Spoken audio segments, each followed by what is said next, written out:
একটা সম্পর্কের শুরুর আগ মুহূর্ত কি অসাধারণ হয়, তাই না? কত মনোযোগ নিয়ে কথার সংখ্যা বাড়াতে থাকে দুজন মানুষ। তার চেয়েও বেশি সুন্দর হয় সম্পর্কের শুরুর মুহূর্তগুলো। মনে হয় এই একটা মানুষ যাকে আমার সবটুকু বলে দিতে মন চায়।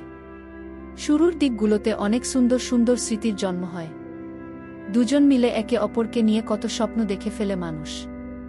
রাগ করে 2-4 দিন কথা না বলে থাকা, তারপর আবার সব ঠিক হয়ে যাওয়ার পরের মুহূর্তটা কি অদ্ভুত রকম সুন্দর লাগে। সবকিছু অনুভব হয় আমার একটা ব্যক্তিগত মানুষ আছে। তারপর যখন সম্পর্কের বয়স বাড়ে, হঠাৎ কিভাবে যেন সবকিছু এলোমেলো হয়ে যায়। কোনো একজনের কথা ফুরিয়ে যায়, ধীরে ধীরে কথা কম, অজুহাত বাড়তে থাকে। তারপর শুরু হয়ে যায় কথার আঘাতের পর্ব। আচমকা যেন হঠাৎ করেই শুরুর দিনগুলো হারিয়ে যায়। একদিন সব স্বাভাবিক হয়ে যাবে এই ভেবে কেউ একজন অপেক্ষা করে যায়। অন্যদিকে অন্যজন কিভাবে দূরত্ব তৈরি করে সম্পর্কের সমাপ্তি ঘটানো যায় সেই অপেক্ষায় থাকে। আর এই শেষ সময়ে কোনো একজনের জীবন পুরোপুরি বিষাদময় হয়ে যায়। মানুষগুলো কি অদ্ভুত!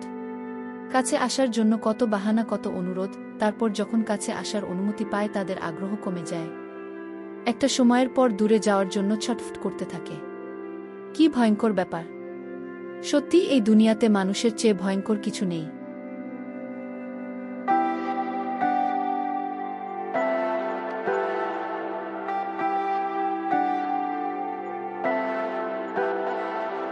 Leave me, baby, don't wanna fall again.